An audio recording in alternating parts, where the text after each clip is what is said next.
Whoever would like to jump in, go ahead. So Jason, let me ask you, would it be under this goal, there are, I think, 10 or 11, I'm sorry, there are 16. I Yes. lost the page here. Yes.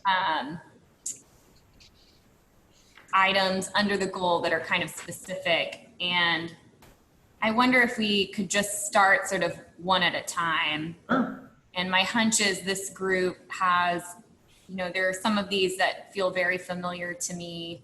There are some of these that feel incredibly unfamiliar. And I'm guessing that's true for all of y'all. So maybe, I'm not assuming you've had a chance to just refresh your memory of those 11 items this morning. So maybe just take a quick, 2 minutes, skim back through those, 15 items. And then maybe we'll just start with the first one and go kind of one by one. Does that seem? I think that would be great. And certainly, if you guys can view this as these are recommendations, certainly if there's things missing, we also want to incorporate that into this, because this really will provide the foundation for the strategy within this segment that Market Street has identified. So by all means, don't feel this is complete by any means, but certainly has hoped to cover most of what we had identified in our previous sessions. So I share that to say it could be complete, but it could not be. So yeah, if you want to maybe move right through it and as short, as fast as, or as slow as you'd like, by all means. So yeah, you can jump right in with number one under business retention expansion, if that works. Jason, Megan, if I could ask a kind of an overarching and foundational question. There on page 15, as they begin the BR&E section, Market Street references the 7 target sectors, right? Right. I guess my overarching question is, in my first feedback, which may be kind of worth raising up top as opposed to waiting, which is I'm talking, sorry, is are we reevaluating those 7? Are we having a discussion around the appropriateness of, or, for example, does Tesla's arrival in the region change our evaluation on that? Does the airport's opportunities around, does the university's assets, does COVID-19, is that where is that 7 identifying the target sectors? Where is that in this discussion, Jason, from your? So that I can't give you a firm answer on that because I don't know 100%. I don't want to assume those are going to be our sectors going forward. I think certainly would love your comments, you collectively as the group. Are those sectors still the ones we think are the primary drivers? I certainly will take that feedback and share that with Market Street. I don't know what their intentions are there, so I don't want to answer that inaccurately. But certainly, please share with me because I have some thoughts as well. I don't know if all those still align with where we're going, but certainly would love anyone's input on those, especially given many of you have touched different opportunities recently and been involved in opportunities recently from various communities. And we want to make sure these industries do align with what you're currently seeing and what you're each hoping, given that you all represent a variety of communities and work in each of those communities. So please share with us. We'd love to take that feedback as well. Patrick, I have a kind of a pre-question to your threshold blanket question. I got a little derailed on just the first category of export oriented. I didn't understand it just in my definition of what is an export oriented target sector. So someone could help me with like the language you mean, Jim? Yeah. I'm sorry, Megan? Like the language around, yeah, yes. What does that mean exactly? Yes. I think what they're sharing there, Jim, are the refocus of primary sector jobs, right? So you're moving people or product beyond the borders locally.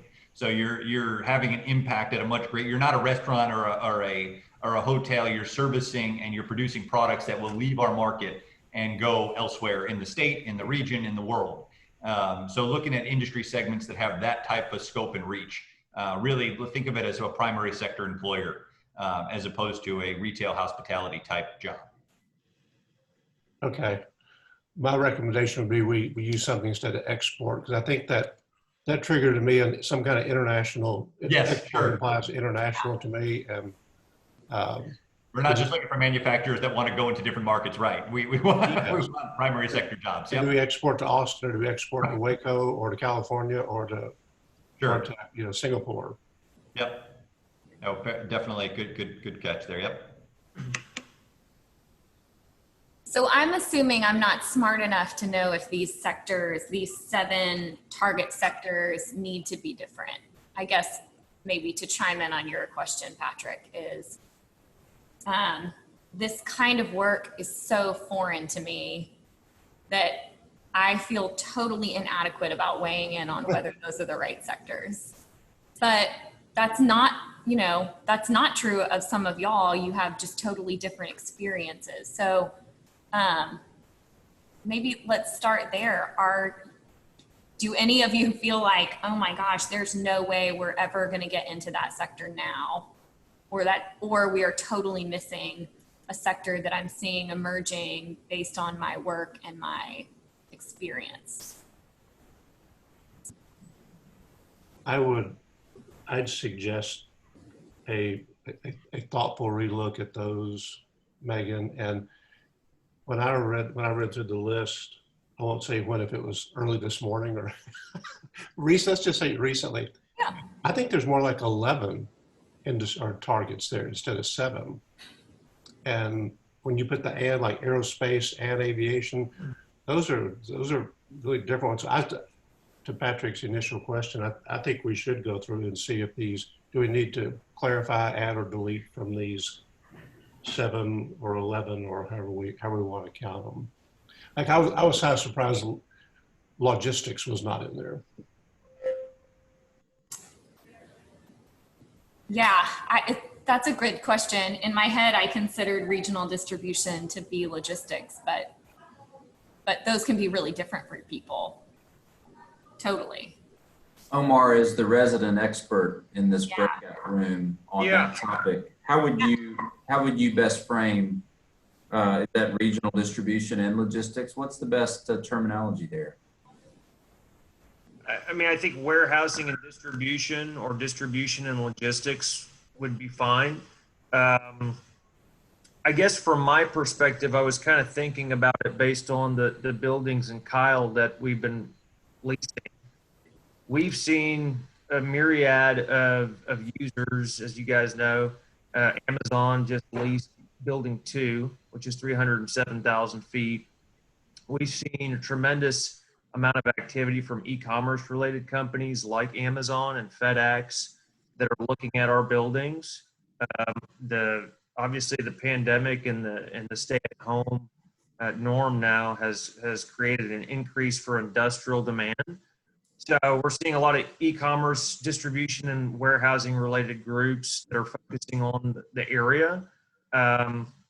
We're also seeing a lot of manufacturing companies that have been circling the project in the area.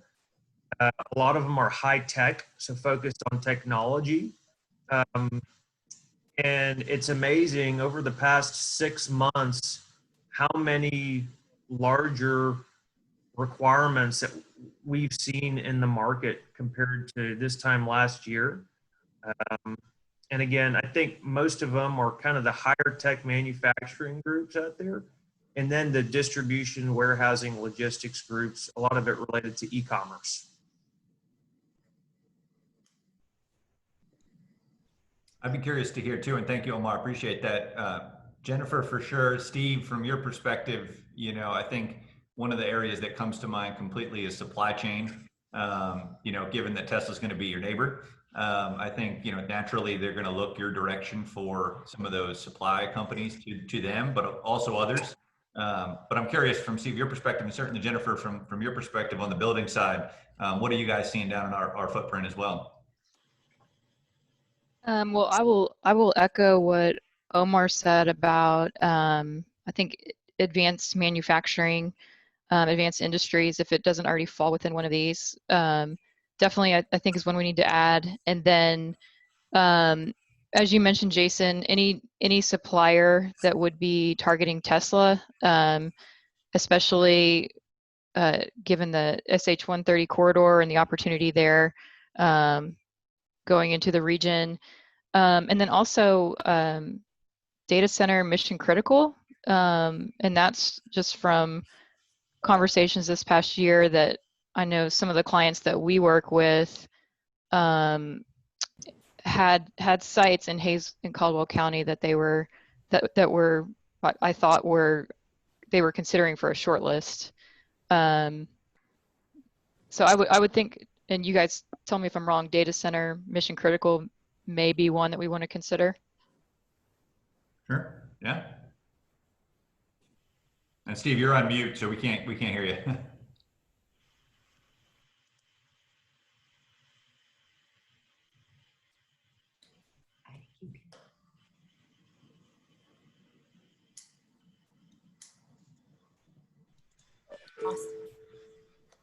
While we're waiting on Steve, I want to compliment Jennifer the gun safe that's behind you. Oh, That's awesome.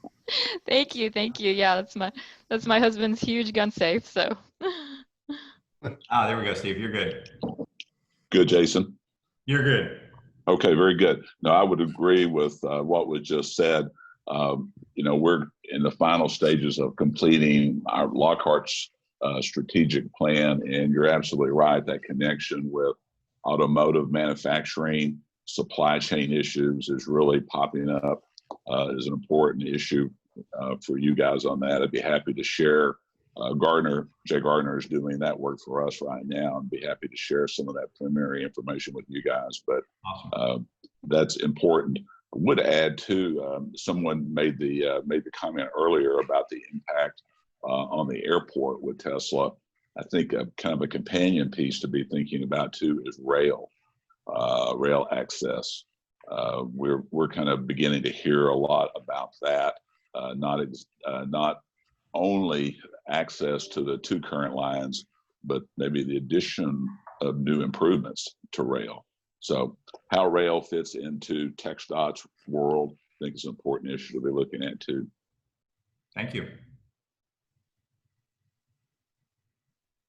I would add to that in saying, I think we've made great headway over the last 5 years on advanced manufacturing. When I say great headway, I mean, we're beginning to lay the foundation with university, with workforce, et cetera. So to the extent you'd add an advanced manufacturing component to this target industry list, I think that could have merit too.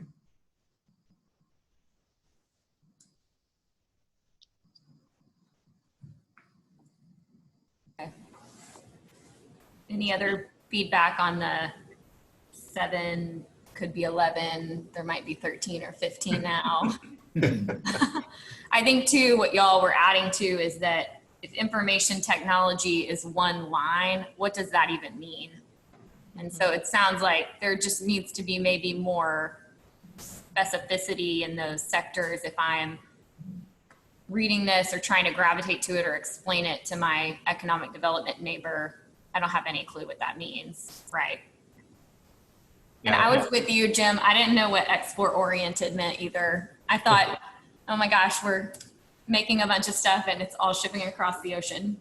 I don't feel like we're good at that. So that feels weird.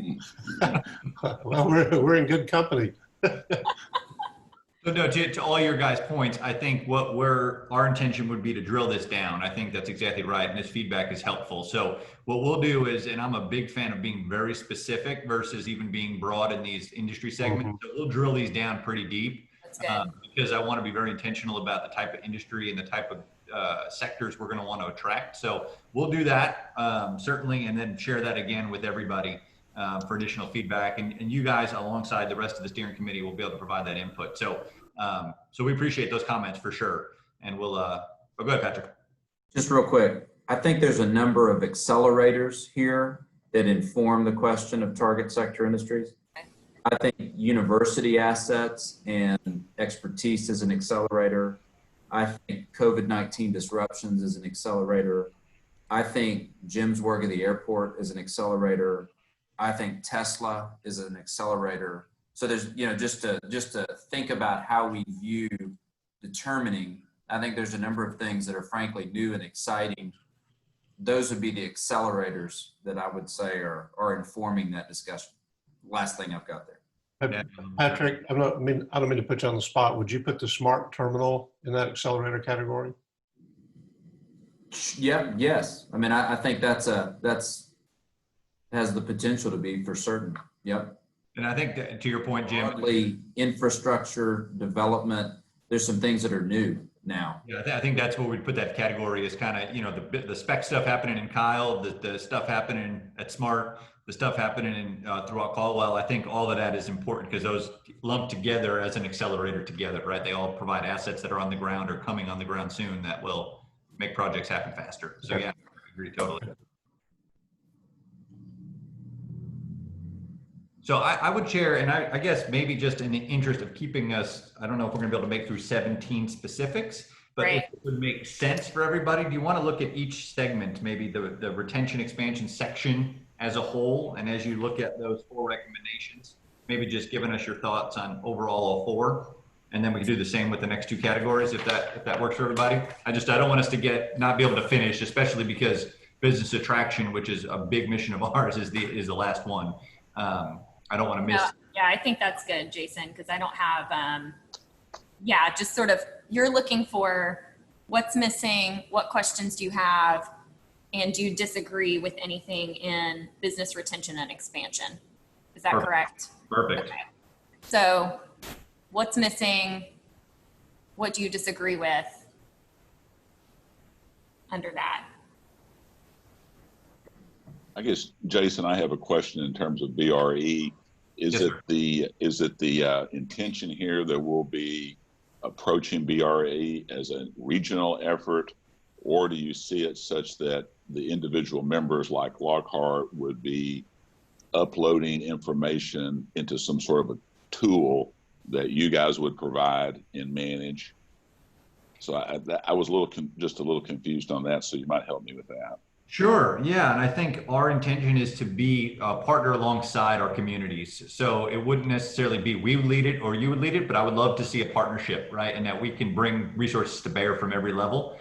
We did just procure, for everybody's background, a system, a comprehensive CRM system that will allow functionality with our partnering communities. And we want to provide that as an additional resource to our partners. So yeah, I think we want to explore that opportunity. If communities are comfortable with that, we want to do that. Okay. Because it would just centralize it, right? So when you ask for a report or somebody else, we have that all in one place versus, 10 or 12 different systems.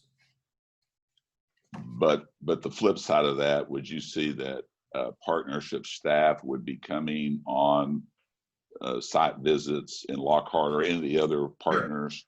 I think Okay. we would work with each community to ask what they would like. If you would like that support, we'll make staff available to join you. If you feel you got it and you guys want to run as an individual community, run with it. I think we don't want to slow the process, but we don't want to not be there as a partner if you want. And then last question, and you mentioned earlier, there's been a lot of changing the chairs around over there at the partnership. How many people would you say now are dedicated exclusively to BRE? How many FTEs? Probably 1.5, I would call it. So a dedicated permanent person, and a second one, although her title is investor relations, she's going to be talking to companies. So I think it'll be we can call it a half person. Okay, thank you. Sure. Jason, this is Joe. Yes, sir. So when I printed this out, some of it's in black on these kind of the 17 bullet points, and some of them are in blue. So are the black ones existing and the blue ones new ones, or? That's a great question. I don't have the color version in front of me. I have the black and white too. Yeah, I think the blue items, according to the intro, were things that emerged from the interviews and the focus groups and the community survey. There you go. Did I get that right, Patrick? Yes. Okay. So new in that sense, new, you haven't read them yet. Well, in my opinion, and it's all important whether we're hunting for the big elephant to bring in the new company or business, or we're taking care of somebody that's our backyard right now. It's much easier to take care of somebody that you've got and keep them than going out and finding the big new elephant. So to me, this business retention is a very important a component, and I'm not sure how 1 and 2 then, we're saying that 2 has kind of been brought to the forefront with the surveys. I'm not, does 1 and 2 need to be combined, or are they different thoughts there? I think we can combine them, Joe. If that, I definitely hear what you're saying, and I think you can combine them because end of the day, we want cohesion among our region. So if an issue surfaces that requires, right, the border doesn't end at, San Marcos to Kyle. If there's a company that needs to ensure there's a road that's built between the two, that coordination needs to happen for success. So I'm all for combining, if that makes sense. That was kind of my question. So.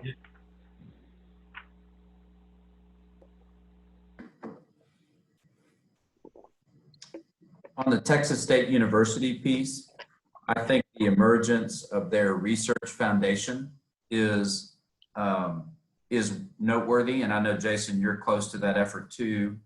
That's an arrow that the university will have in their quiver that we haven't had before. That would be my only addition to the BR&E area.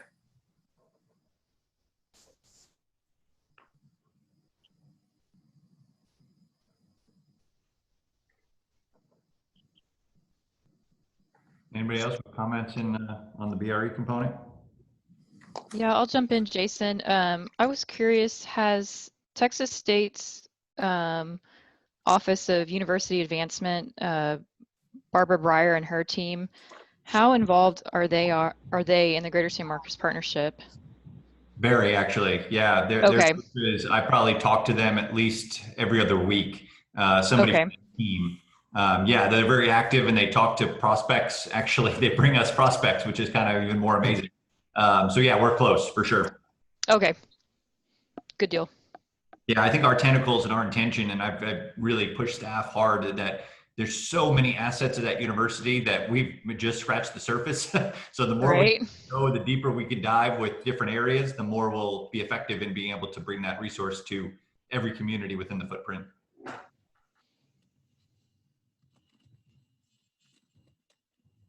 Should we go to the second section? Are you all comfortable with that?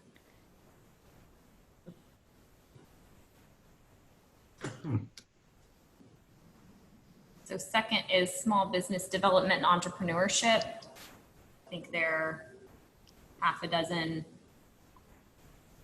I don't know what we're calling them, strategies under that heading.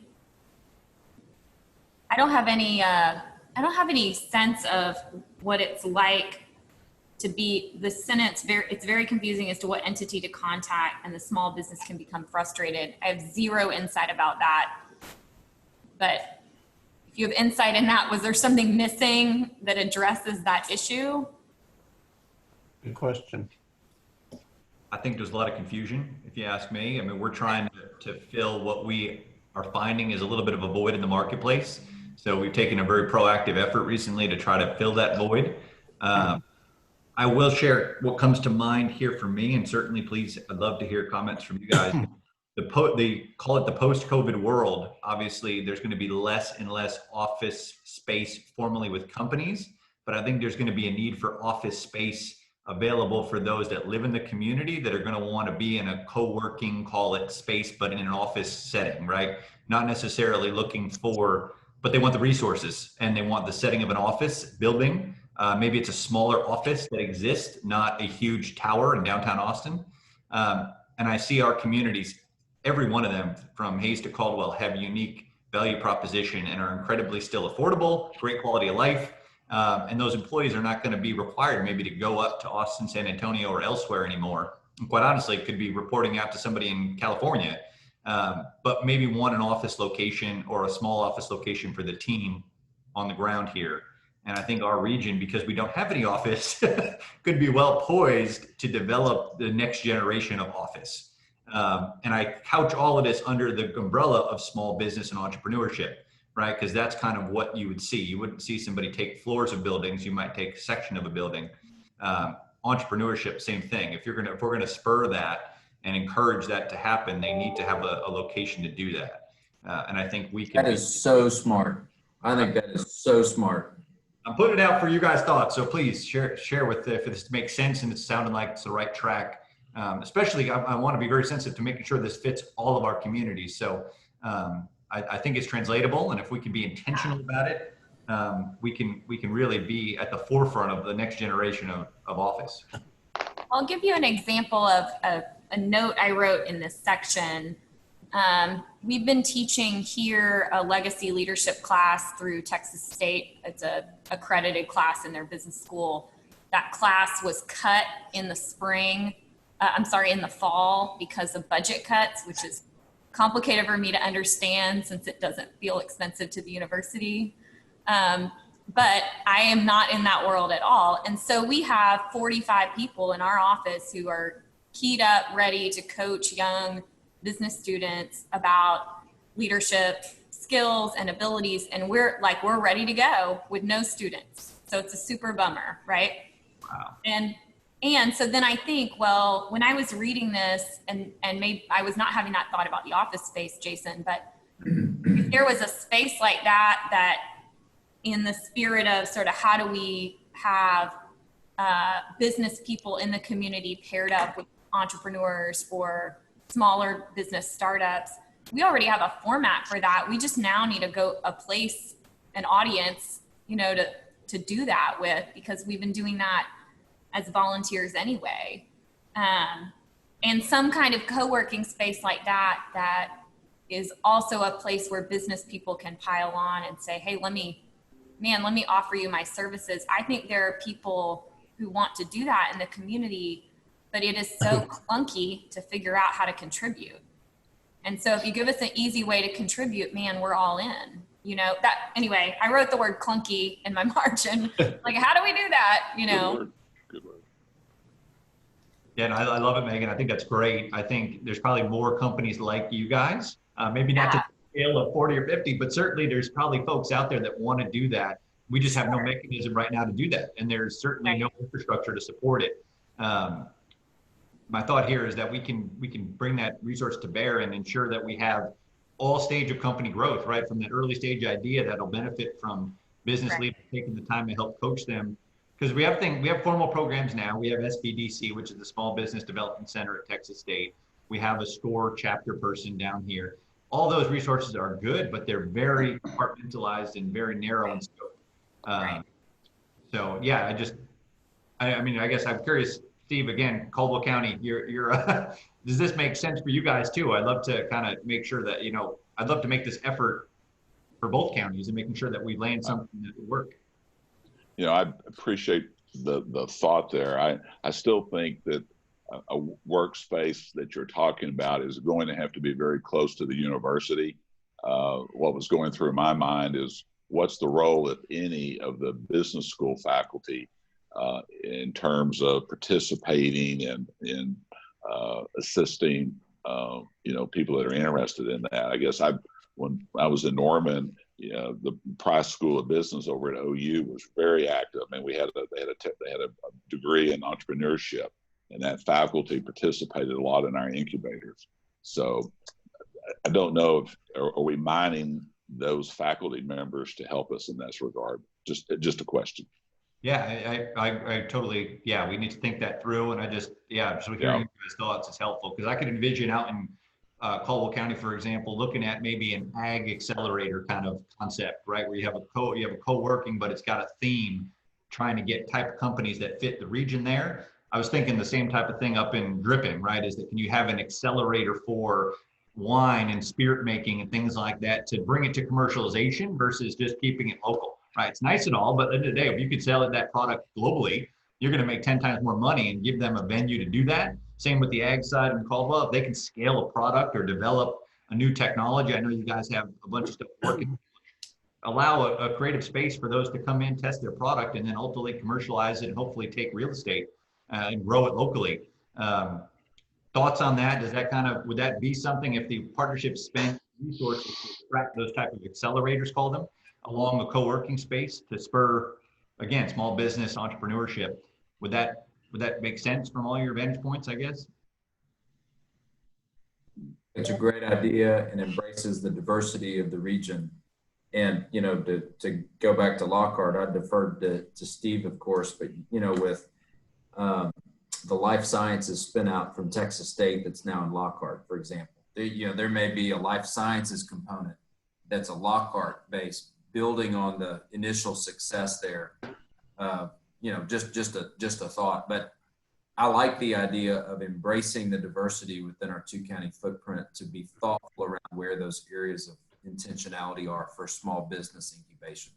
And I love the next Good point. this idea.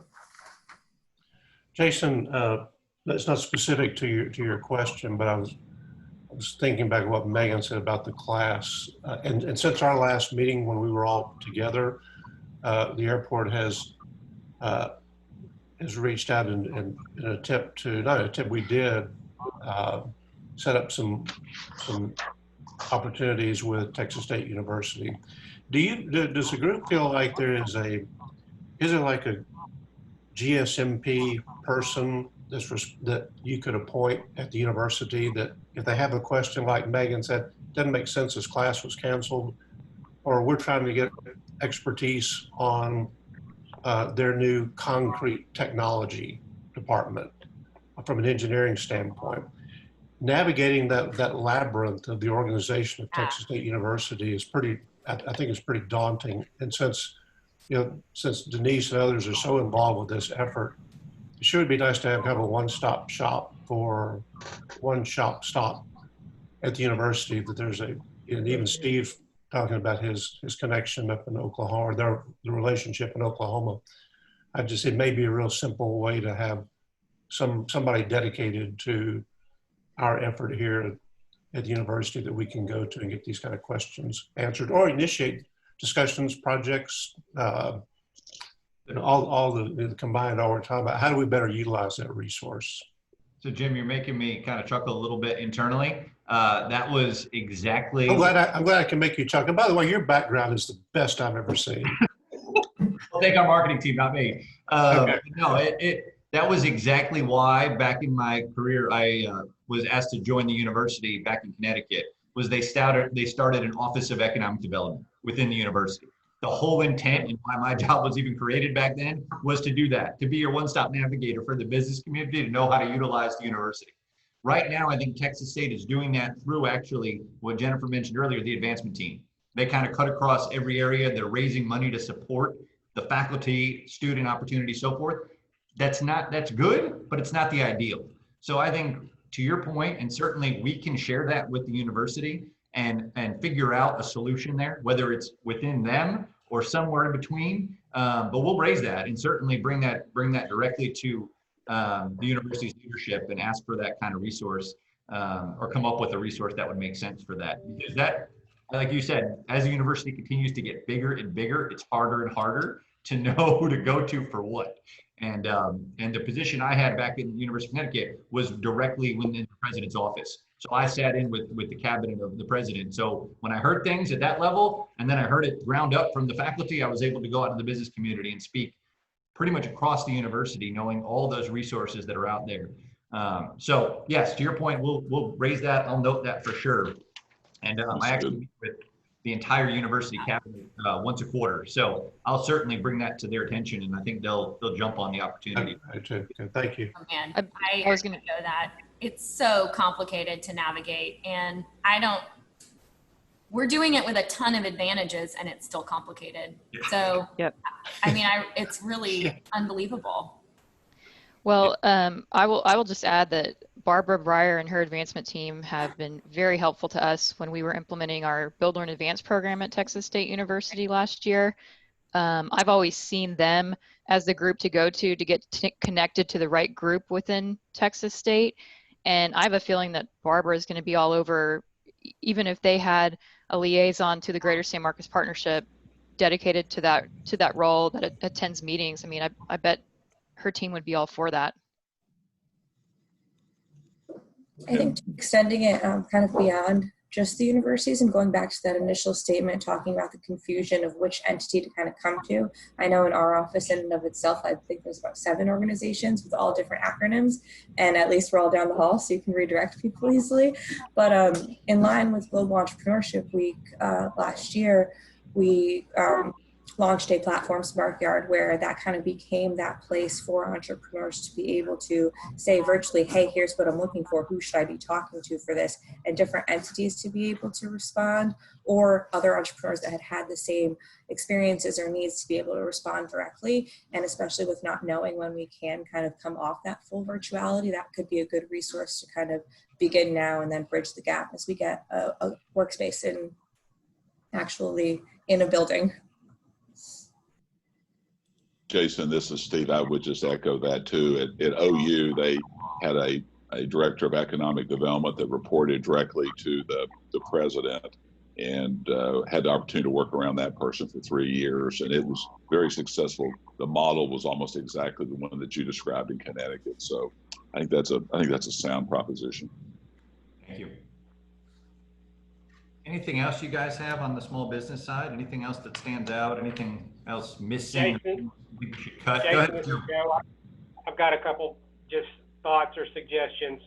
And again, kind of where I'm coming from is small business and whatnot. So now the partnership is doing a lot of things right now for small businesses, your coffees, and I don't know if you've had some lunches or something like that, but you've had a lot of outreach type programs, correct? Yeah, we're trying to be very intentional right now to fill a void we see that exists. Yeah. Yeah. I just want to make sure kind of what you're doing right now aligns with, kind of what's described here as these, in the bullet points here. And it says form and consider and work. I mean, this is, I don't want to sound negative, but it's creating a lot of work, and I don't know if you have the full manpower to do all of that. But I do know that you are actively doing a lot of things, and maybe these just need to be better aligned with what you're doing right now.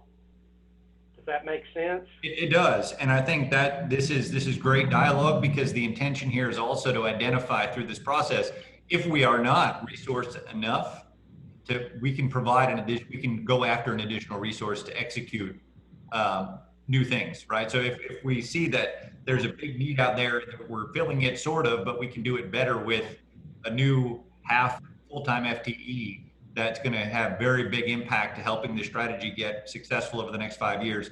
I think that's part of our process we're going through right now as well. So if we have the staff, great. If we need it, this will help identify where our future needs will be as well. Okay.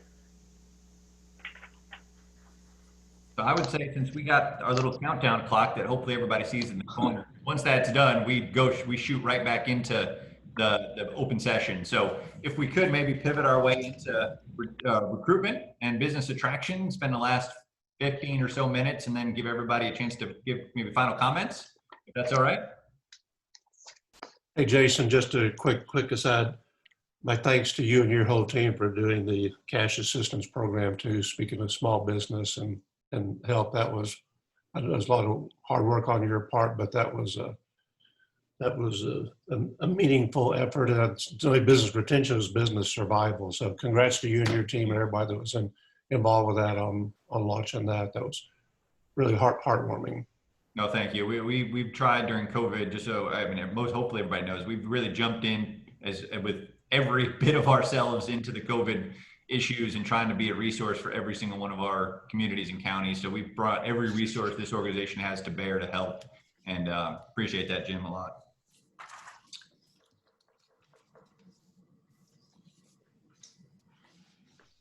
I would add 2 large ideas to the list of the recruitment and attraction. The first is 5 years ago, it was identified spec industrial, spec industrial, spec industrial. You build it, they'll come. I mean, Omar, you're a great example. Your client, Majestic, that, check, right? And we're doubling down on that. We've proven up the market today, now, and this dovetails with your earlier comment, Jason, it's office. For us, as we mature, it's now at least spec or shovel ready or, design, whatever that looks like, it's office. So that's large idea number 1. The other is and Jason, you and I've had conversations about this, but I think it's worth surfacing up to this group.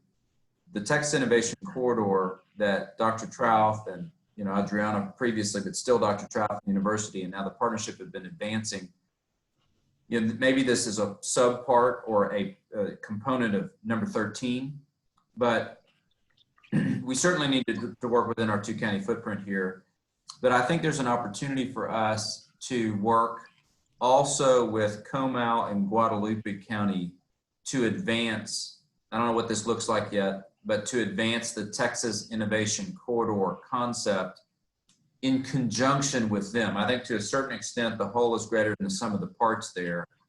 And coming out of this strategy, we may have an opportunity to build those bridges. So those would be my two. Then a small point is, I think they keep talking about board meetings as a good avenue. I think investor meetings are probably the more appropriate avenue mentioned in 11.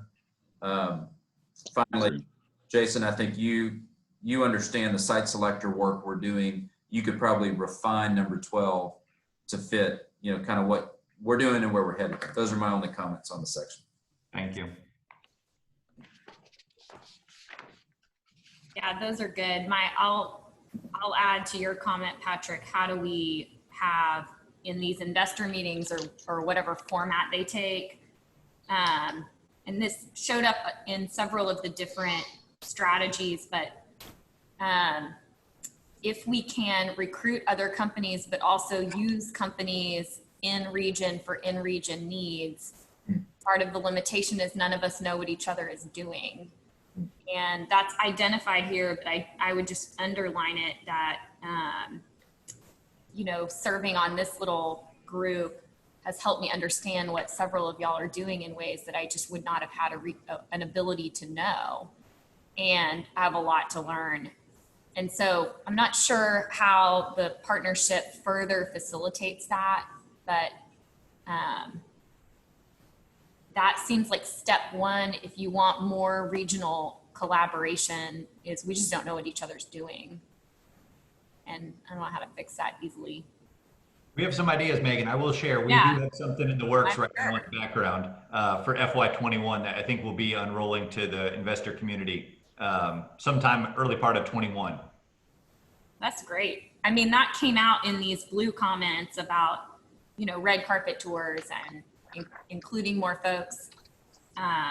Anyway, that's helpful. And then my only other comment in this section was specifically about the U.S. Army Futures Task Force. I think that's a great idea. That is like a very highly talked about topic and very poorly understood how we engage that potential. And I'm never going to be the one who's going to know how to do that. But if you tell me what to do, I will do it to make the most of that opportunity. But that feels like a big old black hole of opportunity that, you know, I know I don't understand. Some of y'all may. I hope you do. I appreciate that a ton. And I will share just building off a little bit what both of you guys have said. We're going to become even more intentional about how we work with our investors and incorporate you guys into the process on attraction. Actually, it's a little bit different than we've done before, but Jessica, our new person coming on board, is very familiar with the model, and we're gonna deploy this to our investor community. We're also going to be very intentional to build off 13's comment there on being coordinated. The team, and I'm not sure all of you guys on the private side know this, our public sector partners do, but once COVID subsides and we're comfortable getting back into the office, we've secured office space throughout every single community in Hays and Caldwell County. And our staff are going to be required to stay in those offices once a week. So we will be boots on the ground in every single community once a week with resources of not only ourselves, but any expertise and anything we can bring to the table to ensure our partnership is as strong as can be to attract companies, maintain our current companies, and provide solutions to our communities to make sure we're doing all we can to support them. So just know that is there as well. It's going to be very calculated, very intentional, to make sure we land projects faster, move things through systems quicker, and ultimately just bring investment to the community as efficiently as we can. Just quick comment on I think about the Serenity Prayer before I say this, but I think that, and kind of to Megan's point about the Army effort, you know, the information we get, the interest we get at the airport, it's usually split between this is hush hush and you can't talk about it to anyone, or here's a potential you know, new business to industry, and it's in the Wall Street Journal, you know, on the other end. And how do we with our group and you know the communication, the notification, and keeping people involved and being able to expand all these resources we have when we have this range of ability to talk specifically about new opportunities between confidentiality agreements or like I said, I think just on the front end, I think that's been a challenge for us. You know, we've been visiting with this company in Chicago now for quite some time. That's right up Omar's alley. It's in Megan's group, you know, and I don't know if that's a topic or if it's a lead that we're even able to talk about. And I think there's several categories like that we're not.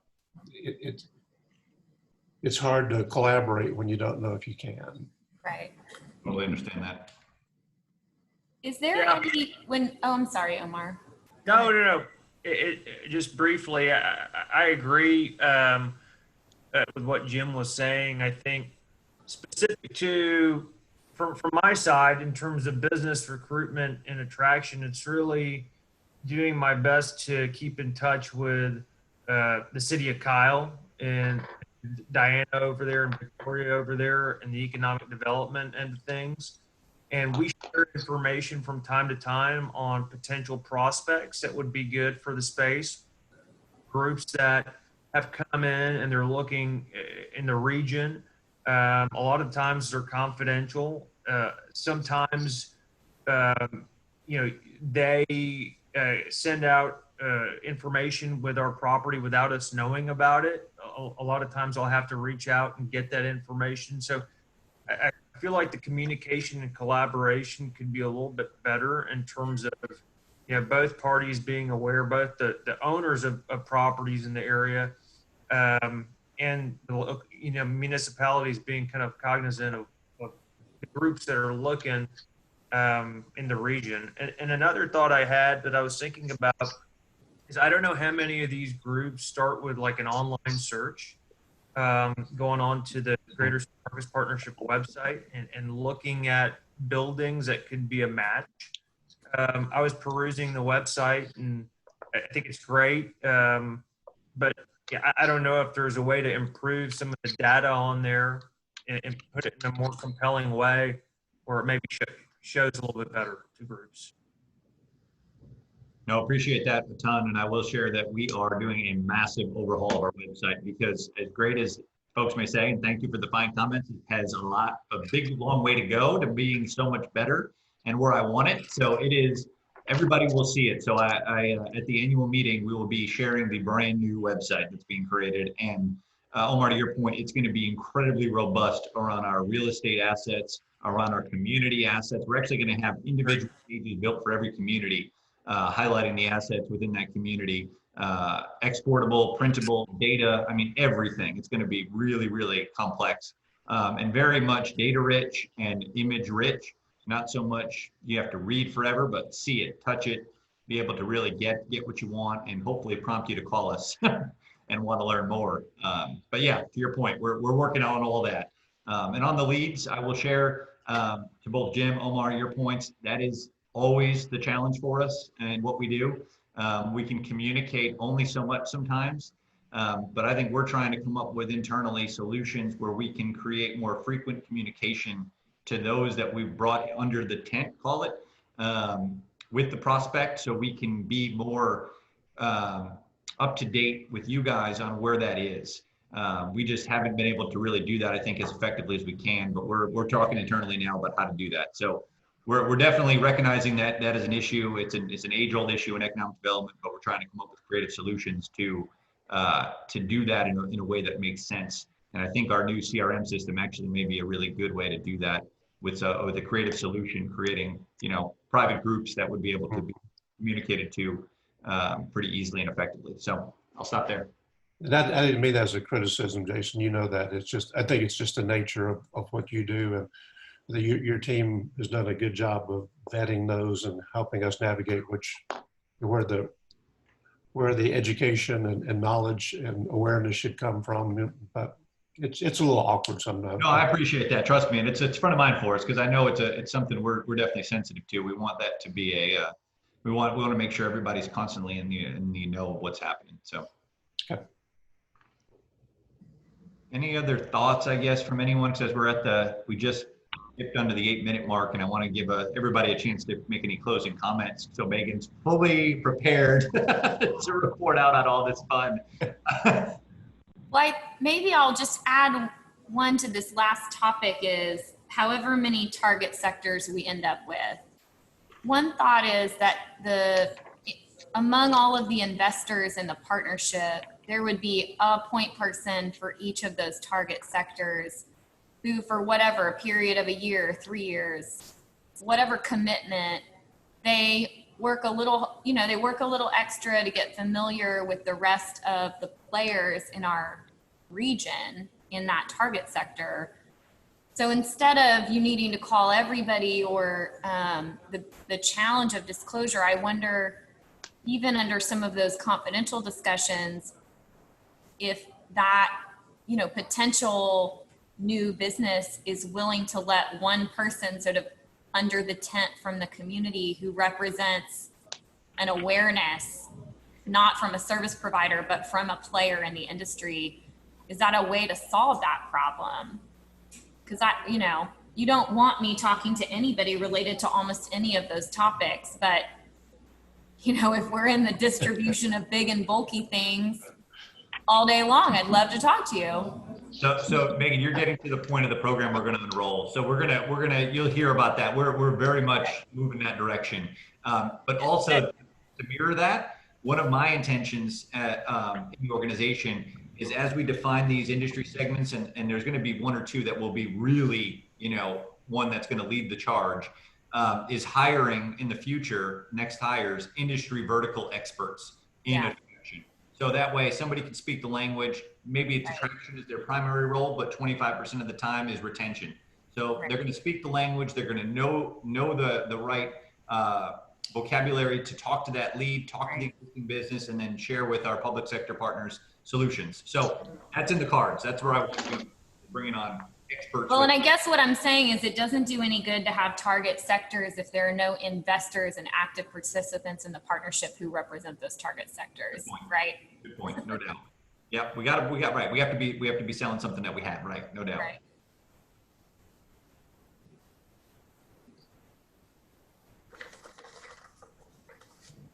So I guess you guys have 5 minutes. Any closing comments, any closing thoughts you want to leave us with? Megan, please tell us if there's anything that we missed or something you want to recover that we can make sure you're armed with, but open it up to you guys. Jason, this is Joe again. I just have another comment on this, these kind of bullet points under the business recruitment. And Patrick kind of mentioned it when we started, but about Tesla, and then this number 16 talks about the Army's futures. And I'm sure you've been at the table already on some of these Tesla discussions, but I would think that's something that we want to proactively, make people aware that we're pursuing these sub businesses that will support Tesla or something like that. So I just think another bullet point similar to the Army's future for Tesla might be something for consideration. So, no doubt. Thank you. Mm-hmm. It's good.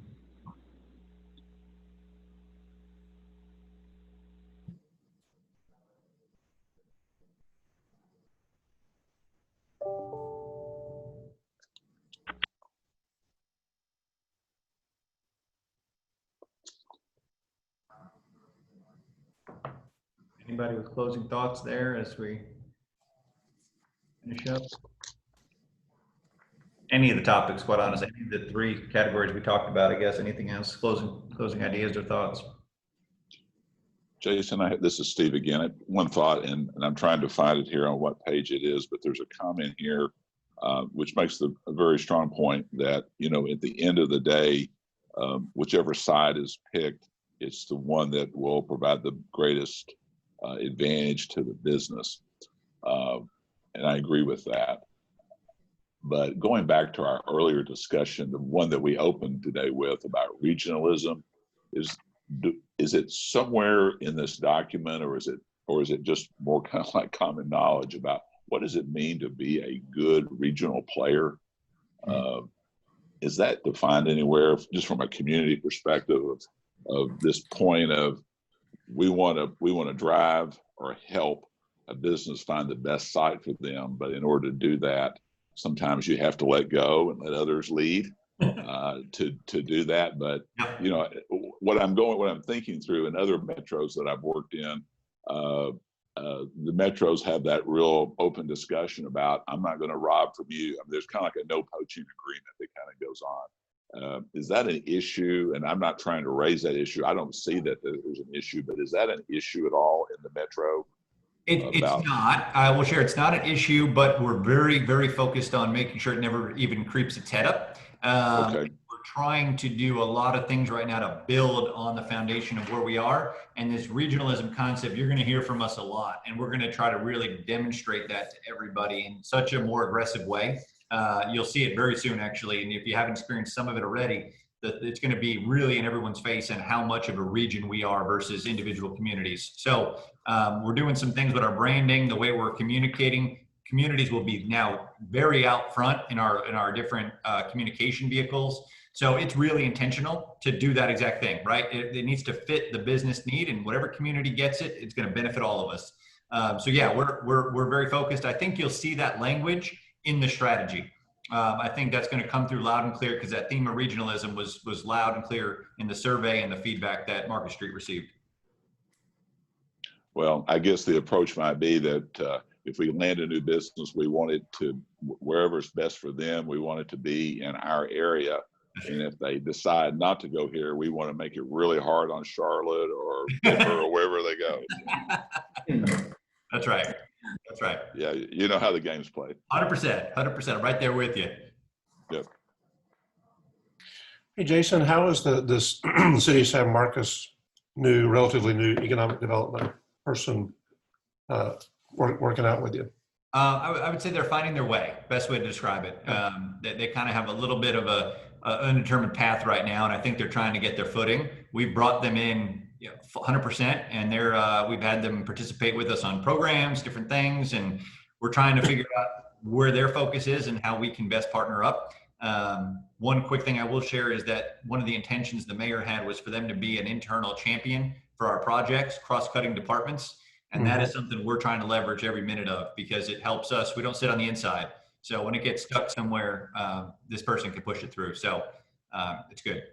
Okay, good. 50 seconds, guys. Any last comments before we all get booted back to the main session? Thank you, Megan. Yes, good luck, Megan. Thank you all. Thank you. Behind you. I'm the sucker. Megan, thank you so much. Appreciate all of you. Thank you very much for the time. We appreciate everything. Yeah, that's good. Thank you all. Nice to see you. All right, guys. We'll see you back at the main session. Do we just stand by here? You do. Okay. Can we keep your face on the screen, Jim, as we're waiting to go back? Can we just look at you? Oh yeah, they're warning you. I'm gonna rip you right back. Whatever I can do to help.